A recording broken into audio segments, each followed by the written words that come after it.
Buenas tardes, mi nombre es Laura Cambra Rufino y soy profesora ayudante doctora en la Escuela de Arquitectura de la Universidad Politécnica de Madrid y también estoy acreditada en el proceso de diseño basado en evidencias, que lo que busca es vincular variables de diseño con variables de salud para estudiar el efecto que tienen los entornos en las personas que los ocupan.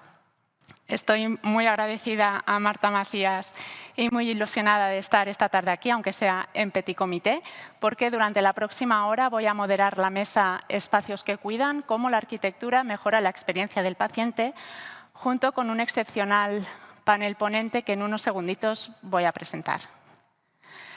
Pero antes de hacerlo, me gustaría encajar el significado de una mesa sobre arquitectura en un congreso de calidad asistencial, haciendo un pequeño ejercicio de calentamiento, para el que necesito vuestra colaboración. Muy poquita, no os preocupéis. Solo os he traído 4 imágenes de hospitales que he tomado en distintos sitios. Las imágenes de arriba se corresponden a paritorios y las de abajo son unidades neonatales. Y me gustaría saber ¿qué espacios preferiríais si fuerais a parir o a cuidar de vuestro recién nacido prematuro o enfermito? Para lo cual solo necesito que levantéis una mano si preferiríais los espacios de la izquierda o las 2 manos si preferiríais los espacios de la derecha. Muy bien. ¿Te decantas? No se puede en blanco porque se nota. Bueno, tenemos a alguien que no coincide, pero hay una amplia mayoría que se decanta por uno de los 2 espacios. Vale, perfecto. Pues vamos a tratarlo en la discusión. Vale. Bueno, pero lo que quería era demostrar que de alguna manera ya intuimos qué espacios preferimos. Como he comentado, mi perfil no es asistencial, pero sí técnico e investigador, y he estudiado y comprobado muchísimas veces que el entorno afecta a la experiencia, ya sea de la visita, del paciente o del personal. Y si además entre nosotras y nosotros intuimos que esto es cierto y existe evidencia que lo demuestra, pues deberíamos aprovechar el máximo potencial. Afortunadamente, este campo de conocimiento, que aún arquitectura y salud no es nada nuevo, y todo empezó en el año 1984, cuando un psicólogo ambiental en Estados Unidos publicó el primer artículo que vinculaba variables de diseño con variables de salud.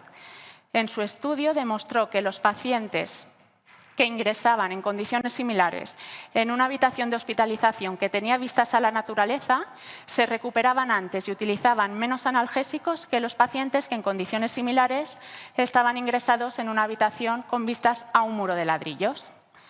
Años más tarde, en el año 2007, se creó la revista científica Health, por las siglas Health Environment Research and Design, que publica artículos relacionados con estas 2 temáticas, arquitectura y salud, cuyos editores son una enfermera y un arquitecto. Y también os he añadido aquí las 3 revisiones sistemáticas más significativas que recogen cientos de artículos sobre esta temática y sus principales conclusiones. Aunque estas referencias internacionales son interesantes, seguro que lo es todavía más saber qué se está haciendo en nuestro entorno más cercano. Y para ello voy a presentar a los ponentes de la mesa. En primer lugar, tenemos a Azucena Pedraz, que es doctora enfermera y científica titular en la Unidad de Investigación en Servicios de Cuidados y Salud del Instituto de Salud Carlos III, que nos va a hablar de este interés inicial desde la enfermería hacia la arquitectura, con la figura principal de la enfermera Florence Nightingale. En segundo lugar, tenemos a José Luis López Guerra, jefe del Servicio de Oncología Radioterápica del Hospital Universitario Virgen del Rocío de Sevilla, que compartirá con nosotros y nosotras el proyecto de humanización acuarioterapia. Y por último está Elisa Pozo Menéndez, que es doctora arquitecta, socia fundadora del estudio de arquitectura Mita Atelier, que nos va a hablar de la transformación en unidades de convivencia para los centros sociosanitarios de larga estancia. Vale, ¿y cómo lo vamos a hacer? Teníamos el tiempo milimetrado, pero ya hemos empezado tarde, no importa, porque nuestra intención era, después de esta pequeña contextualización de la mesa sobre arquitectura en Congreso de Calidad Asistencial, dar paso a unas breves intervenciones de los 3 ponentes para que tengamos un amplio margen de discusión entre panel y público, porque creemos que la mejor manera de hacer avanzar este campo de conocimiento es cuando personas con experiencias y profesiones y disciplinas distintas lo abordan. Así que, sin más dilación, voy a dar paso a Azucena Pedraz. Muchas gracias. donde tú quieras. Aquí ahí no veo. Ahí. Bueno, me pondré aquí entonces. Bueno, esto, claro, es una introducción y es una historieta, pero creo que tiene el interés que decía Laura, ¿no? Cómo pensar en el espacio ha sido relevante desde hace mucho tiempo. Y esto tiene que ver con los 3 rights, es decir, los 3 momentos adecuados, los 3 adecuados, estar en el momento oportuno, en el lugar oportuno y ser la persona oportuna. Los hospitales en Inglaterra dejaron de ser un lugar de cuidado más o menos en la reforma sanitaria, cuando en la reforma, sanitaria, no, en la reforma protestante, cuando las órdenes religiosas salieron de los hospitales. 300 años después, los hospitales eran lugares sucios, mal ventilados, pues fríos, húmedos, atestados, y las personas que trabajaban en ellos eran personas que trabajaban prácticamente por la cama y la comida y tenían poco interés por el cuidado.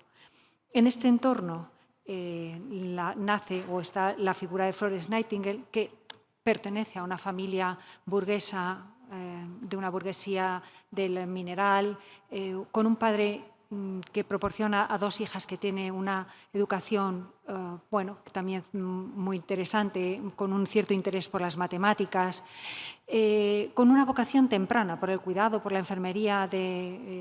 Ya os digo que ser enfermera en ese tiempo tampoco parecía lo más relevante para una cría que pertenecía a la burguesía aristocrática, y una familia que manda a su hija a viajar por el mundo para quitarle estas ideas de ser enfermera de la cabeza. Pero claro, lo que ve esta hija son hospitales en otros lugares, hospitales en Francia, hospitales en Egipto, hospitales en Argel, donde la luz, el agua son elementos que forman parte de la arquitectura. Acaba trabajando en un hospital para señoritas en aquel momento, pero es entonces, bueno, es una persona, tiene una amistad con el que entonces era el ministro del Estado, que era Sidney Herbert, y cuando los ingleses entran en la guerra de Crimea entre Rusia y el Imperio Otomano, en una guerra para la que no estaban preparados, llevaban muchos años sin guerrear desde las guerras napoleónicas, Florence Nightingale consigue que la envíen con unas cuantas mujeres a hacer cuidados de enfermería a unos pabellones que, de nuevo, tienen las mismas condiciones que los pabellones que había ocurrido en Inglaterra, ¿no? En otras condiciones, porque lo que interesaba era sacar cuanto antes a los soldados de esa situación para que volvieran al frente. Hospitales con hacinamiento, ratas, sin ninguna higiene. Y en ese contexto, Florence Nightingale hace algo que cualquiera podría decir ahora mismo que era de sentido común, que es buscar hacer una lavandería, bueno, limpiar los barracones, trabajar porque tuvieran una dieta adecuada a los soldados, y consigue que en muy poco tiempo, prácticamente en 6 meses, la mortalidad en ese entorno baje un 40%, ¿no? Que es una barbaridad. Claro, esto podríamos hacerlo y haber quedado en el silencio, pero ya os digo que Florence Nightingale era quien era, tenía amigos en el gobierno inglés y además consiguió que se interesara por su proyecto un periódico, ¿no? El periódico El Times, y salía de manera frecuente en el periódico El Times bueno, pues todos estos éxitos que tenía en Crimea. De tal forma que la reina le concedió, por supuesto, una medalla de mérito, la reina Victoria, pero también bueno, le animó a que participara o dijo que debería participar en una comisión que se creó para mejorar los hospitales, en este caso los hospitales militares. Es verdad que en ese momento ya Pasteur había descrito, ¿no?, la teoría de los gérmenes de las enfermedades infecciosas, pero todavía la teoría de las miasmas, que era aquella de si tienes un espacio sucio, feo, mal ventilado, lo más seguro es que ocurran enfermedades que acaben con la vida de las personas, todavía tenía una gran prevalencia. Y en este entorno, Florence Nightingale propone un sistema hospitalario en el que la ventilación es el elemento natural, la ventilación y la luz, esto que ya había visto en aquellos hospitales mediterráneos. Y esta idea, ¿no?, de pabellones aireados en los que a ambos lados del pabellón estaban los servicios, bueno, los baños, y al otro lado los servicios de enfermería, en el que había un número limitado de camas, 30 camas. Esta idea, ¿no?, permitió mantener una arquitectura, o sea, que el espacio condicionara también los cuidados que en él se prestaban, ¿no? ¿Cuál es la traslación a nuestro momento? Yo creo que todo el mundo tenemos en la cabeza el COVID, ¿no? Esta idea de la aireación, ¿no? De abrir ventanas, de ventilar, en el que de repente nos volvimos a acordar de la figura de Florence Nightingale. Y bueno, pues aquí dejamos en este punto porque ahora vendrán historias mucho más actuales. Gracias. ¿Tenías otra diapositiva para compartir? Gracias, Azucena. Si queréis investigar más sobre artículos que ha escrito sobre la temática, os dejo estas 2 referencias y continuamos con José Luis.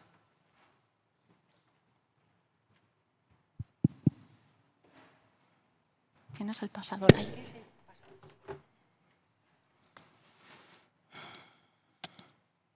Bueno, pues muy buenas tardes a todos. Como muchísimas gracias tanto a la organización como a la mesa en la que participamos por la invitación a este congreso de calidad. Es un tópico, por lo menos, muy diferente para lo que los médicos estamos acostumbrados, y es el tema de la arquitectura, cómo influye en todo, ¿no? En los pacientes y en los profesionales también. Yo pertenezco al Hospital Universitario Virgen del Rocío, que es un hospital que cumple este año 70 años, y aunque está en muy buena forma de salud y está en buena forma, pues ya tiene problemas de una ubicación de un edificio de 70 años. Y entre otras cosas es el diseño con el que se hizo, porque se hizo con un diseño, en mi humilde opinión de médico hacia tantos buenos arquitectos, pues muy pragmática, donde yo creo que hace 70 años lo que era el diseño, lo que era el confort, el ser acogedor, pues yo creo que no estaba tan en la línea principal como era que todo fuera práctico. Entonces, ¿qué ocurre? Que yo, que me formé fuera de Sevilla, cuando llegué, me parecía el servicio de oncología radioterápica, como yo lo describía, como un psiquiátrico antiguo, así como lúgubre, gris, y desde entonces, y desde hace algunos años que me dedico sobre todo a la gestión, nuestra principal labor era transformar el entorno, humanizar o mejorar los espacios para que fuera un entorno y un sitio agradable. Que una persona que ya de por sí tiene un tema oncológico, que ya es una cosa que impacta mucho emocionalmente, pues que fuera un lugar por lo menos agradable. Entonces, hemos hecho un proyecto que hemos llamado acuarioterapia. Empezó nosotros tratamos adultos y niños. Entonces empezamos por los niños. Los niños queríamos que se convirtiera la estancia en nuestro departamento, como dicen ahora en los restaurantes o en los gastrobares, en una experiencia. Que no solo fuera un sitio de tratamiento, un sitio de biología, ¿no? Y entonces, desde que llegaran, ellos llegan a sus salas de espera y, por ejemplo, sus salas de espera estaban llenas de peluches, parchís, dominós. Eso ya no juegan los niños con esas cosas. Entonces tuvimos que cambiar todo ese tipo de entretenimiento por tablets, videojuegos, gafas de realidad virtual, cosas que los niños de ahora pues realmente se sienten en un entorno más acogido, ¿no? Y hay cosas que a lo mejor ni en su domicilio tienen acceso y ahí les resulta como un sitio pues curioso para, por lo menos, para querer ir. Luego empezamos con una serie de actores del ámbito social, de la ciudadanía, a llevar una serie de actividades a cabo para luego crear estos entornos de lienzos, cuadros con temas de fondos marinos, tipo pues caballitos de mar, corales, etcétera, para que el niño fuera desde la sala de espera hasta la zona de tratamiento en su cochecito eléctrico, por ejemplo, llegar allí y allí pues viera inmerso en un submarino en todo un viaje donde él pues va a ver distintas criaturas y personajes que le van a hacer pues parecer que está en un juego más que en un tratamiento. A día de hoy, y hablaré también de la cara oscura y si no lo haremos en la discusión, no a todo el mundo le sienta bien. Cuando estás trabajando y ves un crío en un coche eléctrico dando vueltas por los pasillos, hay gente que le molesta. No es la mayoría, es una minoría. Entonces también hemos tenido que trabajar la cultura de hacer cosas que están fuera de lo habitual. Yo muchas veces a las 10 de la mañana entra en mi despacho un niño, porque saben dónde tenemos los videojuegos almacenados, y me voy con él a jugar 5 minutos. Yo los videojuegos, la verdad, no es mi pasión ni nada. Pero paro mi trabajo y la gente me ve jugar con él y si ven a la persona que coordina el servicio parando y jugando con un niño, ven que es algo que se puede normalizar. Y creo que es un tiempo bien empleado, porque el chico cuando termina nos da un abrazo, nos dice que luego que si se puede operar allí también, en vez de en el servicio de cirugía. Entonces, todo eso, la verdad es que la satisfacción de que se vaya con de verdad una atención global.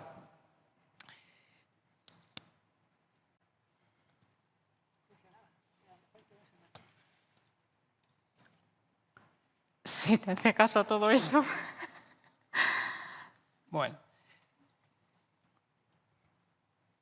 Bueno, ¿A cuál estás dando? A ver. Como no puedo luchar contra la tecnología, lo voy a contar, puedo hacerlo también sin diapositivas. Lo que hicimos es involucrar a la comunidad ciudadana y para eso estuvimos hablando con varias localidades de la provincia de Sevilla y como hoy, que me encuentro entre arquitectos, allí me encontraba entre profesores de Bellas Artes de colegios y a alumnos de institutos. Les propusimos que en sus asignaturas de creatividad, no sé cómo se llamarán, de dibujo, etcétera, hicieran un proyecto para nosotros. En lugar de hacer pues, lienzos y cuadros para el propio instituto o para practicar, que hicieran con una temática. Y esos lienzos se hicieron durante 1 año y medio por grupos de estudiantes de varios institutos. Para ello tuvimos que recaudar una serie de fondos porque todo esto lo hacemos con low cost. Para eso hicimos carreras solidarias en los colegios donde los niños pequeños querían participar, pero obviamente no podían dibujar. Lo que hicieron fueron olimpiadas con un carnet donde el que iban recogiendo patrocinios de sus familiares, también de los puestos de comercio, etcétera, de estas localidades, y al final recaudamos cerca de 8.000 euros. Con esos 8.000 euros se compraron los lienzos, las pinturas y la mano de obra la pusieron estos institutos de la provincia de Sevilla. Luego, pues, el hecho de que ellos participen, luego nosotros la moneda de cambio que tenemos es que hemos ido a sus institutos a hacer también charlas de prevención primaria, de hábitos de vida saludables, de nutrición, etcétera. Entonces, esta es una imagen en la que cuando llegan los críos, pues utilizamos estas herramientas de realidad virtual y bueno, pues con tortugas marinas, con pulpos, tiburones, ellos pues van conociendo todo el entorno en el que tenemos. La Fundación Nicky Rubio, que es una fundación de este extraordinario jugador de baloncesto, ha conseguido hacer con unas gafas de cartón que tú puedes poner tu móvil y con un vídeo de YouTube, los chicos van haciendo un viaje por este entorno en las máquinas que tenemos de radioterapia, con lo cual ellos ya van en casa practicando. Y con todo esto, bueno, aquí es lo que os contaba de la promoción de la salud que hemos hecho un poco en los colegios también, aprovechando todo este entorno de la comunidad sanitaria y la comunidad educativa. Y finalmente, lo más importante, resultados en salud. ¿Se puede conseguir con todo esto mejorar? Pues os traigo simplemente una diapositiva donde los 50 niños que tratamos aproximadamente al año en nuestro centro, que es uno de los centros de mayor volumen de toda España, estos son los distintos tipos de tumores que vemos, óseos, de partes blandas, suprarrenales, cerebrales, etc. Aumentamos la adherencia al tratamiento. Se hicieron unas encuestas antes y después de poner en marcha todo este proyecto de la cuadroterapia y lo que vimos es que hubo menos interrupciones del tratamiento. Los niños, cuando se sentían mal, dejaban de venir a las sesiones de radioterapia. Cuando han visto todo este entretenimiento, parece que tienen como un deseo de, aunque no se encuentre bien, de hecho, os cuento la última anécdota, ya con esto termino. Teníamos un videojuego en una, creo que es de Nintendo Switch, para que veáis que no estoy tampoco muy puesto, y que es un volante con el que ellos van haciendo ejercicio. Hemos comprobado que los lunes y los martes los niños llegan muy cansados del fin de semana. Entonces, no jugaban, se quedaban un poco más tal. Y uno de ellos nos pidió un juego más tranquilo para los lunes y los martes.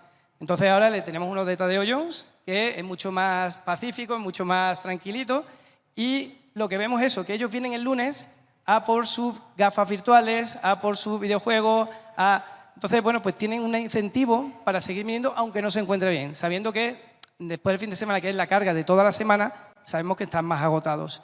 Y también la satisfacción de los padres es enorme. Y esto lo hemos hecho con encuestas validadas a nivel internacional, adaptadas a un entorno oncológico. Y la idea era, bueno, también pacientes que necesitaban anestesia, niños que no se movían mucho, porque entre los 2 y los 6 años no obedecen órdenes y entonces pues necesitamos un equipo de anestesia. Con todo este material de realidad virtual se quedan quietecitos viendo su película o su videojuego y podemos tratarlos sin necesidad de esa adicción, ¿no? La anestesia no pasa nada. El problema es que poner a un niño todos los días anestesia les desregula el ritmo vigilia-sueño y al final pues es algo que no es positivo. Pues nada, muchísimas gracias y doy paso a mi compañera. Gracias. Pásale el este. Tenías otra diapositiva, me parece. No. Gracias, Elisa. Pues muy buenas tardes y bueno, es un placer estar aquí compartiendo esta mesa y con todos ustedes. En primer lugar, a mí me gustaría pues enfatizar todo este tema de la relación de esas variables que tiene la arquitectura, que también tiene unos parámetros de diseño, con esas variables en la salud y el impacto que tiene en nuestro bienestar, entendido como ese bienestar físico y emocional. Cuando hablamos de esos entornos físicos y sociales que al final nos generan ese bienestar, tenemos que hacer mención siempre también a los entornos donde habitamos, donde desarrollamos nuestro trabajo, pero también pues, el entorno inmediato, cómo son esos accesos, cómo se llega a esos lugares y, por supuesto, las ciudades donde vivimos. Por lo tanto, esa relación entre salud y entorno que habitamos pues, está estrechamente relacionado y bueno, pues dentro de esos estudios que están buscando no solo la evidencia, sino también cómo avanzar, porque en el momento que hacemos una inversión arquitectónica o desarrollamos un proyecto de interiorismo, estamos planificando también para varios años. Esa obra nos tiene que durar durante décadas. Por lo tanto, bueno, pues en esas investigaciones que he desarrollado a través de mi tesis doctoral, cogí varios casos de estudio en diferentes países, sobre todo centrándome en estancias, en edificios destinados a estancias de larga duración, como pueden ser personas con gran discapacidad o personas mayores, pero al final ese enfoque centrado en la persona, centrado en el paciente, tiene mucho que ver con cómo también los equipos de arquitectura se incorporan a esa reflexión con las personas que habitan los edificios y con los equipos que están trabajando diariamente en ellos y cómo, gracias a la arquitectura, gracias a ese diseño, se pueden también diseñar otros espacios que generen otro tipo de dinámicas y de relaciones entre las personas. Este es un ejemplo en Kortrijk, en Bélgica, donde el equipo directivo, Jean Godard, había trabajado ya, tenía una experiencia previa de una residencia para personas mayores y también personas con gran deterioro cognitivo, y había implicado al equipo de arquitectura en desarrollar un espacio diseñado en unidades de convivencia. Las unidades de convivencia, no sé si todo el mundo está familiarizado con este concepto, pero se trata en dividir un gran edificio, como puede ser en este caso una residencia, podríamos estar hablando de residencias de estudiantes también, o de hoteles, o de un gran edificio en entornos más acotados, donde se generan equipos de trabajo más estables que, a su vez, eso genera relaciones mucho más cercanas, mucho más familiares, mucho más próximas y, al final, las personas nos relacionamos de una forma diferente que si estamos, pues como aquí hoy, en un gran espacio donde pues conocemos a nuestros conocidos, pero luego la interacción puede ser más difícil, ¿no? Por el propio espacio, porque las grandes dimensiones y el gran volumen pues hace que nos dificulte esa interacción. Pues este director implicó a las personas de la comunidad en ese proceso de diseño, también implicó a auxiliares, enfermeras, médicos, psicólogos, el equipo de arquitectura y las propias personas que estaban viviendo allí de otras experiencias previas y les preguntó cómo podían ir mejorando el edificio para cuando se proyectase un nuevo modelo, pues cómo ir incorporando esas mejoras. El resultado, se puede consultar, luego dejaré algunas referencias porque he trabajado en varias publicaciones donde se pueden consultar, ¿no?, los aprendizajes de estas investigaciones, pero al final hay varios aspectos clave que tienen mucho que ver con cómo desde la arquitectura pues, podemos favorecer entornos que realmente estén generando ese bienestar físico y psicológico.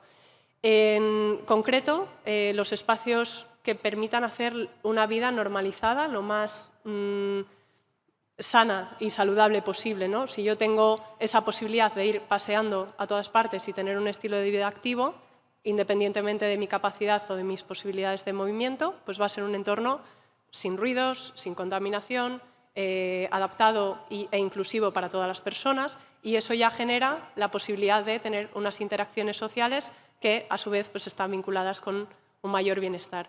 Y también, muy importante, la relación con la naturaleza, con el contacto con el exterior. Entonces, bueno, pues el equipo de diseño presentó pues, el proyecto y en el caso de estas unidades de convivencia tuve la oportunidad de trabajar además con la doctora Cambra Rufino en un estudio para distintos centros del Inserso a nivel estatal, donde pues uno de los casos que he traído como ejemplo es una residencia, un centro polivalente para personas mayores en Melilla, que probablemente no nos sea del todo bueno, pues, raro, ¿no? Verlo replicado en otras residencias habituales de personas mayores en las comunidades autónomas, porque al final, bueno, pues estos edificios, muchos de ellos fueron trasladados, ¿no?, a las comunidades autónomas, y es un tipo de edificio que se ha heredado esa tipología por la eficiencia que tenía de centralizar muchas personas y optimizar los servicios, ¿no? ¿Qué pasa? Que con el nuevo modelo de diseño centrado en las personas también se está buscando que esos lugares pues, sean más hogareños, más familiares, y existe una relación intrínseca entre cómo es ese edificio, cómo nos organizamos a nivel de empresa, de equipo, del funcionamiento del día a día, y luego ese servicio que damos al paciente o a la persona que está viviendo y asistiendo, ¿no?, a estos edificios.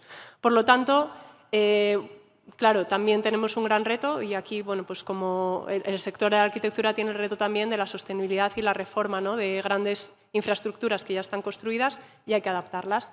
Entonces, en este caso, lo que se propuso es de pues un edificio con una estructura radial, en dividir cada una de las salas en espacios que incorporaran dentro de ellos las zonas más privadas, lo que serían las habitaciones, pero también zonas comunes para socializar con espacios de mayor actividad y también espacios de más calma, de forma que cada una pudiera funcionar de forma autónoma. Las zonas en amarillo representan lo que serían los dormitorios, las zonas en rosa, esas zonas de encuentro, de interacción, también para normalizar la vida de las personas, pues una cocina, una sala de estar, un pequeño office, y luego, sobre todo, también la importancia de la relación con el exterior para comunicarnos y conectarnos con lo que pasa afuera, con la comunidad, con el entorno urbano, y que sea un entorno también que fomente esa actividad física y el contacto con la naturaleza. Y para terminar, bueno, pues le dejo también unas referencias. Yo soy también investigadora en Matia Instituto, una fundación dedicada a residencias y a la innovación también en todo el tema de personas mayores. Y aquí, bueno, pues una recopilación de estos aprendizajes de cómo los diseños desde una habitación, una vivienda, una residencia o incluso el entorno del espacio público se puede ir adaptando para crear entornos para las personas que nos permitan pues envejecer y vivir con mayor salud y en entornos más inclusivos. Muchas gracias. Perfecto. Estupendo, pues con la intervención de Elisa hemos terminado con toda la información que queríamos transmitir desde la mesa, pero ya habéis visto que somos apasionadas de la temática y lo que más nos llama la atención y lo que más nos ilusiona es saber qué es lo que hay al otro lado. No, por ejemplo, yo no tengo experiencia en otros congresos de calidad asistencial. Me hacía muchísima ilusión estar aquí porque creo que la calidad tiene una parte física de dónde se produce el proceso asistencial, que muchas veces no está considerada porque no hablamos de lo mismo, aunque antes hemos estado en la charla anterior y había un esquema como el que ha mostrado Elisa y le decía qué gusto oír lo mismo en congresos distintos, porque hablamos de lo mismo pero no compartimos el mismo espacio. Así que ahora que tenemos la oportunidad de compartir este espacio, nos encantaría saber si tenéis alguna experiencia propia que queráis compartir, qué os ha suscitado las charlas que os hemos dado. ¿Hay algo? Perfecto. Veo que tenías ganas desde el principio. Te llega un micrófono. Si nos dices tu nombre y de dónde vienes. Antonio Rezusta, soy jefe de servicio de microbiología del Hospital Universitario Miguel Servet. No me he enterado de nada. Antonio Rezusta, ¿Sí? jefe de servicio del Hospital Universitario Miguel Servet. Vale, gracias. Entonces, ya algún matiz, ¿no? Sí. De los edificios y la orientación para prevenir las enfermedades hablaba Hipócrates. ¿Hablamos qué? Hipócrates, hace 2500 años. Lo digo porque casi siempre nos vamos a la literatura inglesa, ¿sí? Sí. Y también hablaba de la higiene y cómo prevenía y cómo mantenía el equilibrio del cuerpo. El lavado de manos se descubre en 1947, Semmelweis, y cambia la medicina y cambia la enfermería. Son un complejo muy interesante. Pero cuando tú quieres trabajar con los arquitectos, perdona, es otros arquitectos que no sois vosotros. Somos Lo tengo dos clarísimo. arquitectas, médico, ¿Me explico? enfermera. Sí. ¿Sí? Hay más. Lo digo porque yo he tenido experiencias en las que son... acaban de abrir una planta en mi hospital y cuando entré en la planta, cuando entré en el congelador, dije, Dios mío, no ha visto nunca un congelador de médico. No lo ha visto. Y no sabe la repercusión que tiene que tenga solo un motor. Porque tú tienes que tener una cosa a menos 20 grados. Se para el motor, se acabó todo el material. Por poner un ejemplo. Entonces yo me alegro mucho de que habléis de esto, ¿eh? Por eso. Porque no hay forma con los que construyen en los hospitales, que son constructores de viviendas, no de hospitales, y cómo se puede cambiar eso. Por eso que estéis en un foro de este tipo, aunque no os haya escuchado mucha gente, sí, es muy importante. Pero sobre todo es muy importante cómo encontréis el hueco. Porque los hospitales van por otra vía, ¿eh? Tú llegaste a unas habitaciones de niños que te daban pena, ¿no? O te dan pena, las que había. A lo mejor las has mejorado, pero daban pena. Y eso es porque no pensaron nunca en quién estaba dentro. Yo os pido que no os desaniméis porque la gente, que necesitamos que los hospitales sean diferentes, que los laboratorios sean diferentes y que colaboréis con los ingenieros para que todas las estrategias que hay para diseñar bien. Hay brotes que dependen de que se han puesto las conexiones de agua mal, con muertos. Entonces, hay que trabajar juntos, pero no os desaniméis porque estáis. Por favor, que yo creo que sí. Por devolver un poquito era Antonio, ¿no? Has mencionado dos cosas, o sea, lo que has mencionado me ha llevado a pensar dos cosas. Una es la formación específica que necesitamos como arquitectas para abordar estos programas que son complejísimos y que además van cambiando, que yo ahora estoy en la Escuela de Arquitectura y quiero hacer asignaturas de cosas sanitarias porque es que no hay ni una y no me da la vida porque tengo que dar otras cosas cuando a mí las que me gustan son estas, pero encontraré el momento y eso no existe, esa especialidad. Y otras son los plazos, que luego cuando a un arquitecto se presenta una licitación y tiene que hacer un concurso, no puede investigar, no puede ir a tu unidad y ver cómo trabajáis, porque tiene que presentar algo y luego igual no se lo dan. ¿Sabes? Que no hay espacio para investigar. Ah, genial. ¿Seguimos? Perdón, solo un segundo, sí, claro, un solo comentario. Yo, y también se lo transmito, y voy a dejar hablar porque yo creo que esto está cada vez más interesante, creo que hace falta mucha comunicación entre la empresa constructora y el usuario final. Y eso, nosotros que hemos ampliado zonas, parecían increíbles sobre planos, pero nadie ha consultado a los usuarios, a los profesionales que van a trabajar allí.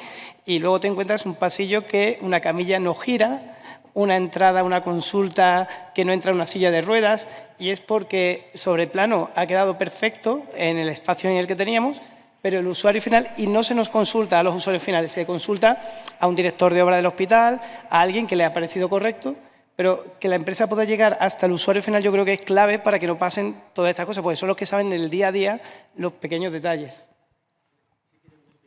Espera, que tenemos más, pero luego volveremos y... ¿No? Quiero decir, por dar oportunidad a más personas. Terminamos, pues terminamos. Antonio. Es que sí que hay un método para poder hacer eso, lo digo, porque en nuestro laboratorio se ha hecho una vez para un cambio muy importante y que disminuye el ruido, la luz es muy diferente, pero una multinacional escuchó las condiciones y contrató a alguien con las condiciones que hay. Y para eso hizo una cosa que se llama Lean. Vino un día y medio una persona que sabe de laboratorios y se reunió con todo el mundo. Dijo, ¿tú dónde tienes problemas? ¿Cómo te mueves? ¿Qué haces? Y no se parece ese espacio en nada al resto de... Hay una forma, haciendo Lean, y es rápido cuando tienes un ingeniero o alguien que sabe hacerlo. Y luego el arquitecto escucha... Lo que le han dicho. ¿Sí? Si quieres, antes de que sea el 11 de noviembre, que me retiro de la parte hospitalaria, te vienes y ves cómo es diferente cuando alguien escucha. Fenomenal. ¿Te presentas también antes, por favor? Sí, soy internista del Hospital de Elda en Alicante y trabajo en la unidad de corta estancia desde hace muchos años. Nada, creo obviamente que donde trabajamos influye mucho en el estado de ánimo y en cómo proyectas tú como profesional y el paciente como paciente influye. Yo creo que todos lo tenemos claro. Lo que pasa es que es un gigante muy grande luchar contra la administración para que los edificios cambien ahora. La pregunta es más concreta, va dirigida a José Luis.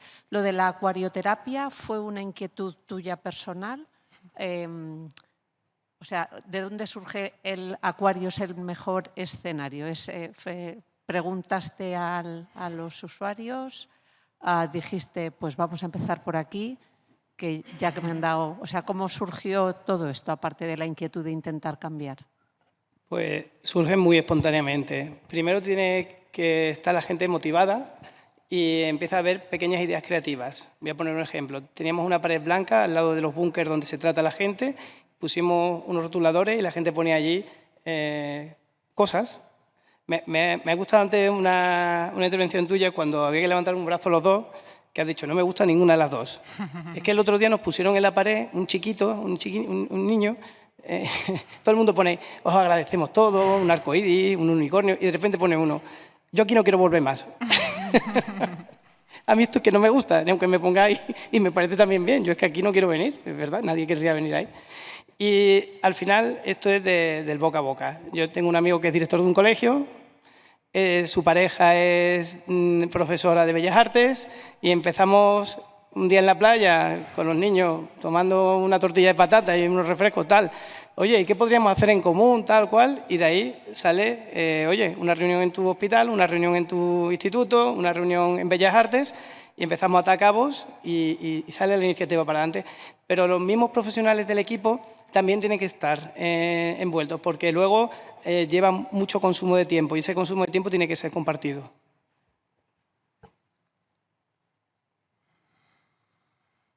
¿Tenemos más intervenciones? A ver, por aquí y luego por allí. Él estaba primero, perdona. Buenas tardes, mi nombre es Sigfredo Cabral, yo soy médico de familia de Barcelona.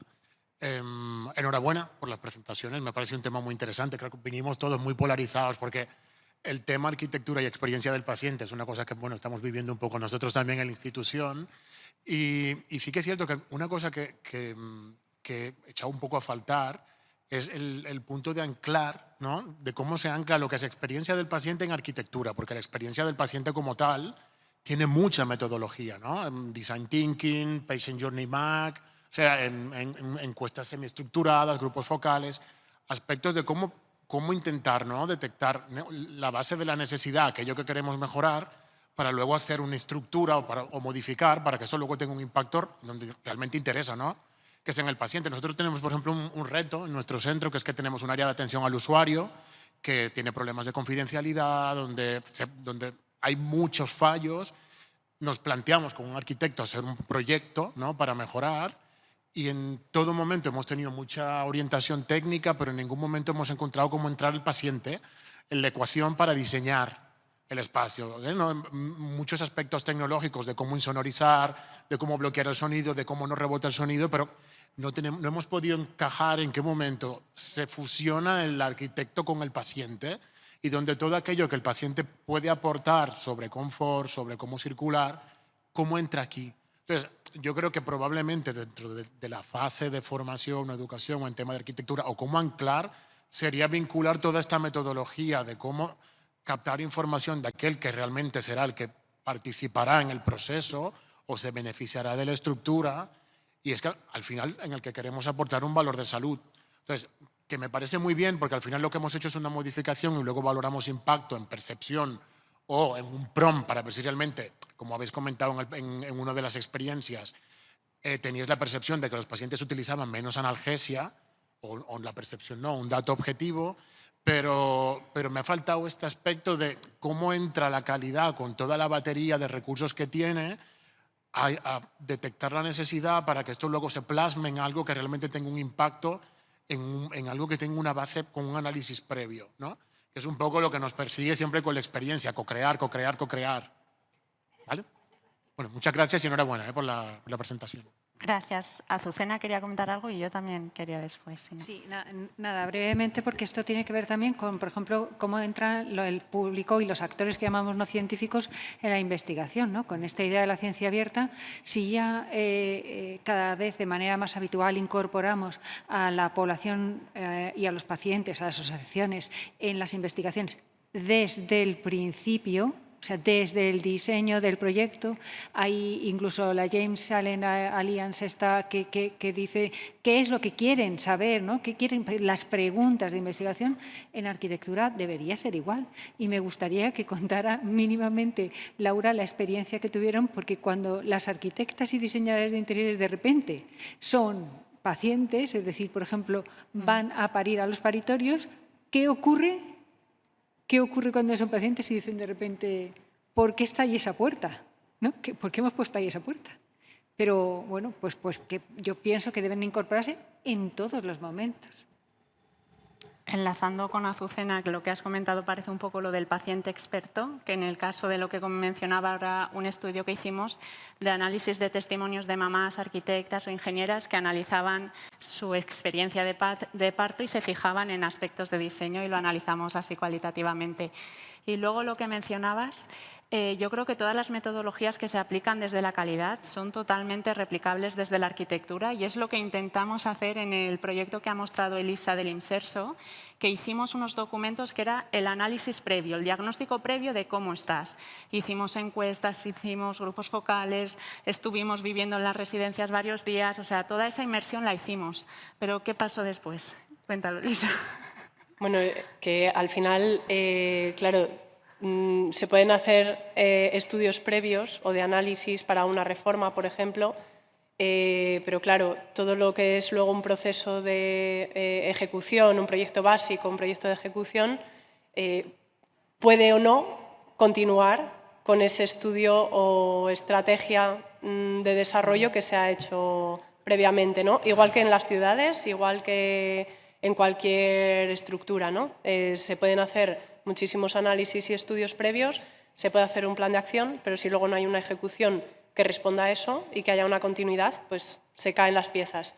En cuanto a cómo incorporar la experiencia, por ejemplo, de las personas, de los pacientes, yo creo que hay distintas metodologías y algunas son más de observación que no de una participación directa y activa, sino más pasiva de observar, ¿no? De cuáles son los recorridos más habituales, dónde hay problemas quizás de interferencia entre el servicio, los profesionales, las familias, las visitas y... ¿El qué? Perdón. Exacto. Entonces, claro, el shadowing. Entonces, hay muchas metodologías para obtener esa información y también es importante que cuando las personas participan en estos procesos luego tengan un resultado de vuelta, porque lo que nos pasó, por ejemplo, en este proyecto, que era un estudio también con esa visión de cambiar grandes infraestructuras con una previsión de varios años, claro, ya estaban cansados de haber participado en 1000 procesos y al final pues nunca pasa nada o si pasa es muy poco, ¿no? Es cierto que ya el simple hecho de ir ayudó a cambiar dinámicas que se hacían, con lo cual eso ya era un punto a favor porque también estaban buscando el cambio organizativo de cómo se hacían las cosas. Entonces, les ayudó también a empezar a trabajar de otras formas. Pero lo que es el edificio, claro, luego requiere que haya un equipo o de consultoría o que forme parte del equipo de arquitectura y con la constructora que esté en esa supervisión del diseño y de la ejecución. Y en accesibilidad universal cuando hablamos de barreras físicas, por ejemplo, lo que comentabais previamente de pasillos donde no entran las camillas, eso tiene que estar alguien a pie de obra revisando que eso se cumple, porque, por desgracia, en el sector luego de la última persona que acaba poniendo los ladrillos o los acabados, o le controlas todos los días y estás detrás, o le viene bien ese día hacer otra medición y la hace y luego ya cuesta volver a hacerlo. Y luego de cara a edificios de nueva obra también es importante hacer los procesos antes, porque se hacen licitaciones y se hacen proyectos de nueva construcción con modelos que ya sabemos que no funcionan, se inauguran, hay problemas de accesibilidad, hay problemas de, pues eso, de circulaciones y cuestiones básicas que deberían estar superadas y se inaugura el edificio y hasta dentro de 30 años no se va a rehabilitar. Entonces también estos aprendizajes deberían estar de alguna forma compartidos, centralizados y que haya buenas prácticas que se fueran actualizando, porque al final las empresas constructoras no son los que están investigando ni los que están pensando en cómo mejorar, ellos son ejecutores y bueno, puedes encontrarte un equipo que sí que pueda ser más permeable a participar, pero es más difícil, son sectores muy diferentes y hay que articular a todos los agentes porque es una cadena clave, cada uno de los eslabones son claves en el proceso. Elisa, habíamos traído muchísimas preguntas, pero como han sido espontáneas, mejor. Dejo aquí los contactos para que salgan estas colaboraciones y que hagamos avanzar el campo. Y damos paso a la última pregunta, si querías. Hola, buenas tardes. Soy breve porque sé que ya acabamos. Bueno, soy Susana Urrutia, soy farmacéutica hospitalaria en Mutualia. Aquí están 3 compañeras mías de Mutualia. Estamos en el País Vasco, es una mutua de accidentes de trabajo. Y lo que quería comentar, como ha dicho Miguel, me parece que se llamaba. Antonio, perdón. Casi. Nosotros, casualmente, estamos en un proyecto de hacer una nueva clínica en San Sebastián. Tenemos una en Bilbao, otra en San Sebastián y otra en Vitoria. Y justo se está empezando a hacer la nueva en Donosti. Y lo que decías al hilo, que es muy importante contar con los trabajadores. Esto es una empresa, es una mutua, entonces todo es por licitación. Una empresa se presentó, lo sacó y dijo, es que casi no hemos tenido tiempo de preparar todo.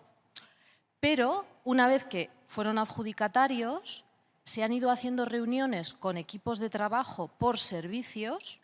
Primero, un grupo de gente de cada servicio que traslada a todo el personal. Al final es que yo creo que todo el personal de la clínica está participando en el desarrollo. Evidentemente no puede estar todo el mundo reunido con el equipo de arquitectura, pero hacemos llegar todas nuestras inquietudes, todas nuestras sugerencias. Ellos las encauzan, están muy acostumbrados a hacer trabajos de arquitectura hospitalaria y nos dijeron que había sido una gozada, hemos avanzado súper rápido, ahora está en proyectos ya de ayuntamiento, permisos, etcétera, que había sido una gozada porque les había pasado que muchas veces solo tenían como interlocutores a un responsable que a su vez hablaba con otro responsable, que a su vez hablaba con otro y que no fluía. Y que esto a ellos les había resultado muy fácil precisamente por el feedback tan rápido que tenían de todo el personal. Entonces, bueno, que se pueden hacer las cosas. Nuestra empresa la verdad es que es muy participativa y cuenta con los trabajadores, pero también el equipo de arquitectura que hemos tenido en suerte que sea el adjudicatario también. Lo quería transmitir sin más. Fenomenal. Bueno. Estupendo, pues cerramos con una buena experiencia, que eso siempre inspira y motiva a sacar nuevos proyectos y daros de nuevo las gracias por la asistencia y la atención. Muchas gracias y nos vemos por el Congreso.